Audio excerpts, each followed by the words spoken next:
Hello বন্ধুরা, তোমাদের কাছে আজ আমি একটা ট্রিক শেয়ার করছি।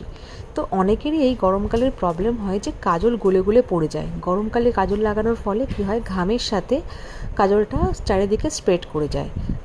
আমি যেভাবে দেখাচ্ছি, যদি সেইভাবে তোমরা কাজল পরো, তোমাদের কাজল একদম স্প্রেড হবে না, যেমন কাজল তেমনই থাকবে। যতক্ষণ না পর্যন্ত তুমি তুলবে, কাজল কিন্তু উঠবে না।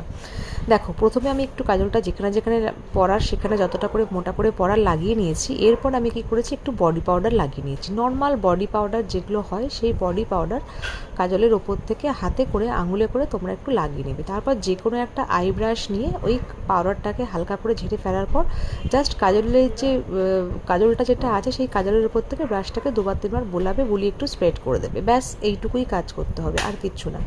এরপরে দেখবে যে এই কাজল জায়গা থেকে একদম সরছে না, যেমন কাজল তেমনই আছে, তুমি যতক্ষণ না পর্যন্ত তুলতে পারছো।